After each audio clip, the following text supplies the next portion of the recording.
Welcome to another Tenkara Angler Rod Report. I'm in the mountains of Georgia, and today we're going to look at the DRAGONtail Talon MINI 310 pocket rod.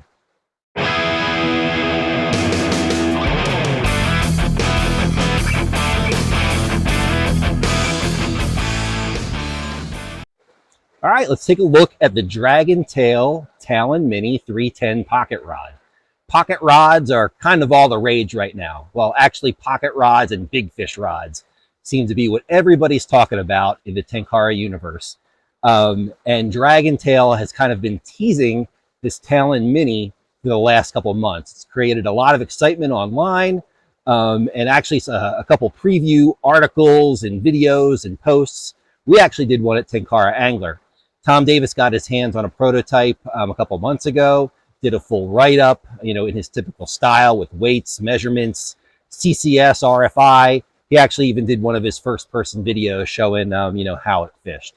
But today, what we're going to do is I'm going to take a look at the Talon MINI because we're a little bit closer to when it's actually going to be released. And I've been spending the day in the mountains catching wild rainbow trout with it. And then having a blast.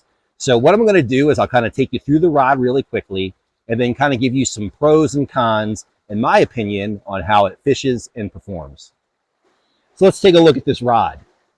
Normally, we'll do, weights, measures, RFI, CCS, but as I already mentioned, Tom did that in an article. So we'll put it briefly up on this video so you can see it, and then we'll kind of take you tip to tail through the rod.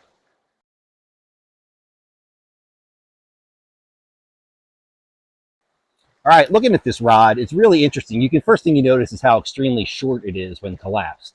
Normal Tenkara rods are something like 20 to 24 inches when they're collapsed, depending on how big a rod it is. The next kind of step down are what people call pack rods, which are a little bit shorter, but not quite rods that are this short. This rod is probably no more than 12 inches long when collapsed, but when fully extended, it's 310 centimeters. So that would make it a little over 10 feet. There's no zoom to it.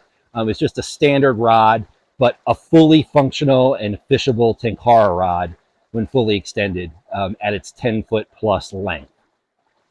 The thing that I like about this rod is that besides the size, is that the handle is actually, while it's short, it's really good feeling in hand.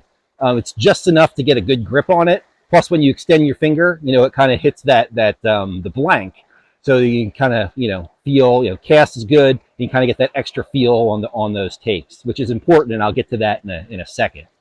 Just looking at some of the other things on the rod, it comes with a universal cap, and then just a standard wrap or cap with a wrap of Lillian on it. It's a little tightly put on there. Let me get that out. There we go. And then you can see if I poke this out a little bit. There is a good length of Lillian that is not knotted, as well as a swivel tip. Jury's out on swivel tips. Some people like them, some people don't, but this one has it. The rod is, I think it's like 13 or 14 segments. I don't have the numbers in front of me, but it is, obviously to be a 10-foot rod and then collapse into a size this small, you need a lot of segments in order to do that. So it is I think it's a 14 segment rod, obviously collapsing down, relatively small. The end cap on the other side, let me put this other end cap in, the butt cap or whatever we call it, does have a coin slot. Doesn't look like it has any drainage or anything like that, but it comes on and off relatively simple. It does have the knurled and give yourself some of that additional grip. Now let's talk about performance. As I mentioned, I fished it pretty much this entire weekend for wild rainbow trout in the mountains of Georgia. And if anybody's ever fished for those, they can run anywhere from 4 to 6 inches up to a good one's probably 10 to 12 inches long. They're solid fish, but not giant fish by any stretch of the imagination. The pros on this rod is that it handled all of those fish extremely well. It's a crisp caster, which I really, really enjoyed, and does have enough, kind of tactile sensation to, as I mentioned, when you put your finger on it, to feel the various takes. I fished it with both bead-headed Kabari and then unweighted Kabari, and it handled both relatively well. I was using a 3.0 level line. I think it was about 12 feet long, for this 10-foot rod. Another pro of this rod is it has plenty of backbone. I did get into some sort of large fish, not giants, but comparatively large. And, this rod was plenty able to steer those fish. And you did, it was able to bring them to hand in relatively short order, which is always important when you're playing fish. You don't want to play them to utter exhaustion. Now let's talk about a con about this rod that I noticed. While it is small and might be attractive to some people to, kind of use as a blue lining rod, typically, at least the blue lining that I'm familiar with, when you go look for native brookies or, maybe cutthroat or something that aren't necessarily going to be big, you usually want a rod that flexes and bends quite a bit. This rod, while it's not a broomstick, it is a little bit on the stiffer side in my opinion. So when I caught some of those smaller rainbows, the fight just wasn't, quite as fun. There's definitely some softer rods out there, like the DRAGONtail Foxfire, for example, that if you do want kind of a wiggly, soft rod for blue lining, probably would be a better choice than this. But that's really my only nitpick. I mean, this is a great small-sized rod that you could use, obviously, as a primary rod, certainly as a primary rod, if you're going to set up one of those kind of grab and go packs that you keep in the car or, by the front door if you just want to go fishing on the spur of the moment. Or definitely, it would be a great rod as a backup rod because it's so small.